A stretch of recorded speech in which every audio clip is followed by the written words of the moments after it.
Peace to the saints. We're here with a critically important topic. As we go through, if you have any comments, questions, tithes, tuition, do use the banner at the bottom of the video to send it in, and we'll go as long or as short as you like. This topic is about avoiding women who are nosy. And this is not just to avoid the basic level of annoyance that you may experience when a woman is noisy, but it is much deeper than that.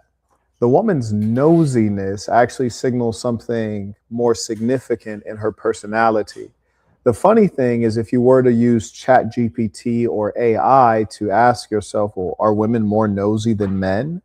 It would give you a PC and dishonest answer, which is why it's still so important to get wisdom from those who are knowledgeable.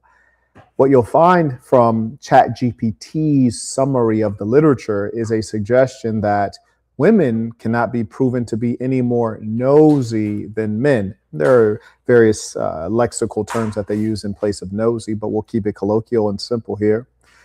And what they will say is that those who have higher trait neuroticism are more nosy. And then if you were to search to figure out, do men or women have more of the neurotic trait, you'd find it would be women. So instead of admitting that women are more nosy than men, they say those who are more neurotic are more nosy. But women are more neurotic, and all of the scientific data indicates such. Now that we have that basic out of the way, I want to engage this conversation because it's really important. Often we find that women may be nosy, and this signals something deeper in their personality that is quite dangerous, not only to your relationship, but even to them. And you don't want to be associated with this. The sad thing is you initially experience the surface of it. You experience the, oh, who are you texting? Or where are you going? When do you get home? Things that are innocuous on the surface of it. But there are many things lurking below those words that you need to understand and comprehend. What I'll do is give you a summary academic treatment of this phenomena. I'll add in some anecdotes to make it more colorful, and then I'll end it with some key takeaways so that you can be practical. And remember, with all things regarding women, if you have a major problem with your woman and you haven't gone to get another woman, it's because you don't have options and you have to earn those. The Big Game Conference is where I teach you how to get options. You can find that at skool.com/marquett/classroom. The reason that's so important is because none of us change. None of us change. You'll often hear women, especially when they like you, they say, oh, I'll do better. Oh, let me try again. Give me another chance. I can improve. Those are all lies. They won't change. They can't improve. They don't improve, they pretend. They don't improve, they conceal. And this is true of men as well, but we're speaking of women because my audience is 90% male, and you guys would like to hear about women and keep yourself safe from women who are not worthwhile. Nosy women cannot be trusted at any level and should be kept away from sensitive information or environments wherein sensitive information can be gathered. And the information gathering can be done in various ways, whether it's hearsay, her overhearing what you're saying on a phone call that could be private or should be private, or her putting her ear to a door to overhear a conversation you're having with someone else in the next room, or her maybe being at your workplace, or maybe her being in your home and looking through documents on your personal desk.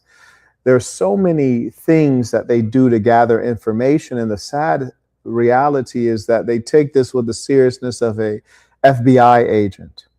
So you have to keep these types of women away from places where there's sensitive information or environments wherein they can gather sensitive information.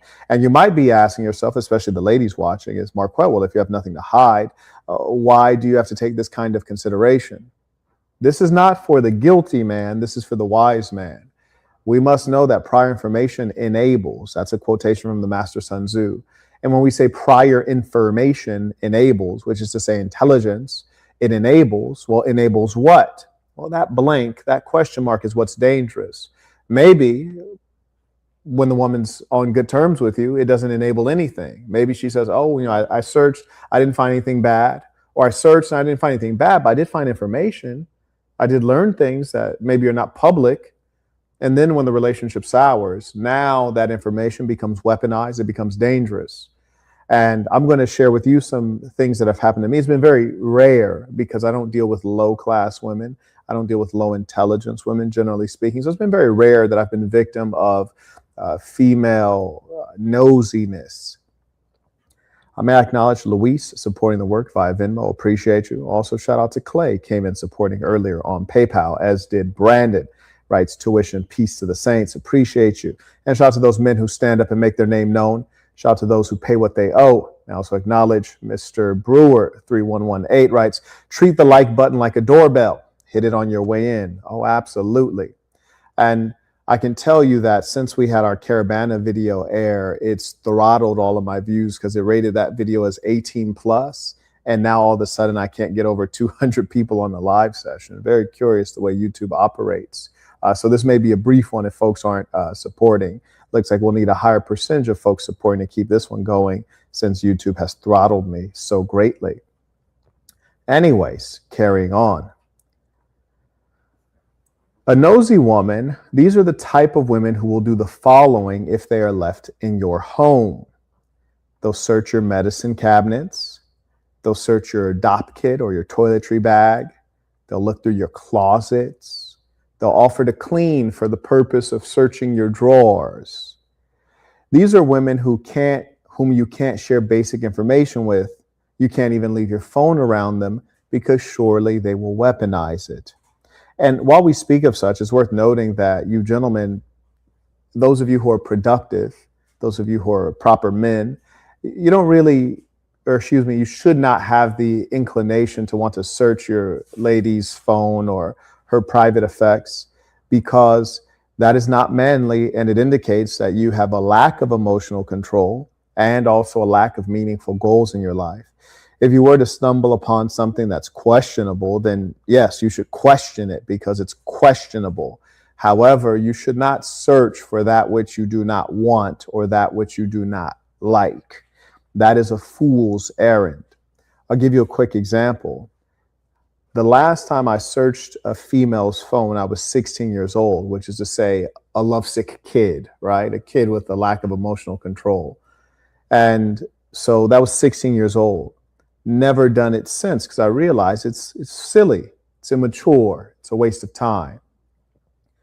The second time in life, and I didn't find anything, it's worth noting. The second time in life, I wanted to look into a woman's phone. I said, hey, I'd like to get some content off of your phone. She says, yeah, hey, here's my phone. Hands the phone over with full confidence. And then I click share to send this video to myself.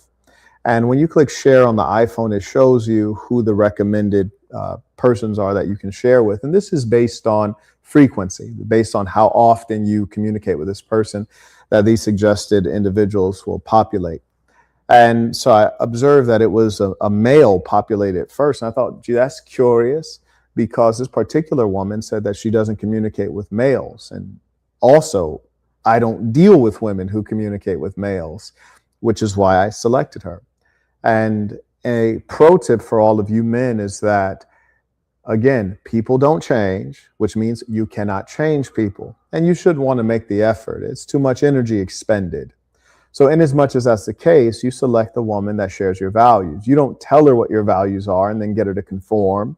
You don't tell her what your values are and then try to persuade her. And if she likes you, you don't tell her what your values are and see if she will try to make herself meet the standard. Instead, you find her, learn her values, and select her based on what she already believes in. Now, the problem is that human beings are liars. Women are not good at assessing themselves. And most importantly, even if they are, who they are changes 3 times a month due to the cycle. And in addition, changes over the trajectory of their life due to changes in hormones associated with premenopause, menopause, etc. So in as much as that is the case, we are taking risks out here. And that is why it is particularly important that You use the best information when deciding on serious relationships. Anyways, getting back to the anecdote. So I see on her phone that there's a male suggested. Now, the question is, did I immediately become angry or paranoid or suspicious? No, I did not, because fundamentally, I trusted her. And also, fundamentally, I'm an optimistic person. So a little bit later, when it was a better time to have the discussion, I said, hey, I clicked your phone and the share recommendations came up and it was a male. I thought you don't talk to males. That's what you told me. I shouldn't say I thought. You told me that you don't communicate with males. And she says, oh, well, this is an old friend. Here, take a look at the conversation. And so I take a look at the conversation and it was wholesome, but it was quite lengthy. It had occurred over several days. The messages were very long and not something that I condone. Doesn't matter what you were talking about. You could be talking about hopscotch or your favorite candy bar. I don't care. You could be talking about something completely innocent, which it appears that they were. Now, we'll never know. Women are crafty, slick, and deceitful. We'll never know. But it appears that, all was well. Now, me, would I do further research? No, I wouldn't do any further research because one, women make every effort to cover the tracks. And two, I frankly have better things to do. And if there's ever anything else that comes up, then it will be a immediate and harsh conclusion to the relationship.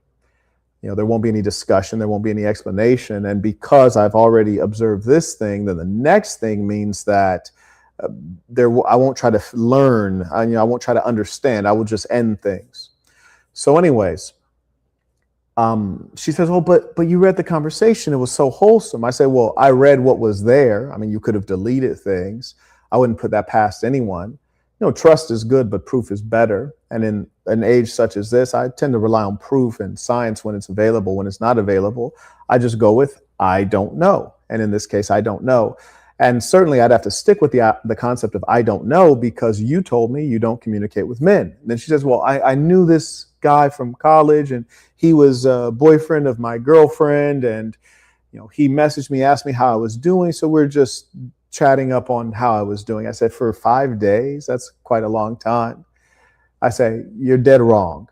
Now, what's important to understand, men, is that women, especially when they don't believe they're wrong, which is almost always the case, they'll essentially gaslight you and try to trick you. And the comedy is that women exist in the gray area. Wise, masculine men, there is black and white. There's right and wrong. There's yes and no. Women live on maybe. Women live based on possibly. And in as much as that's the case, she says, well, yeah, I don't talk to men, but this is a man I knew. I was just being cordial. And this is not like a stranger, and this was not romantic. I say, well, that still doesn't jive with what you said is true of your personality. So that being the case, you've lost trust and faith that you'll never get back. Her thing is, well, how do I make it up? How do we fix? You don't make it up. I will never trust you at the same level. And this is important for all of you to know. So some people say strike one, strike two, strike three. For me, it's really just strike one, depending on what the strike is, right? So once that first strike is there, the next one is you're out. They say 3 strikes out. It's really, the next one you're gone. So I say all that to say this. Men, you don't need to check a woman's phone. I wouldn't. If you see something questionable, question it. Now, you have to rate the offense according to your beliefs and your ethics and what's important to you.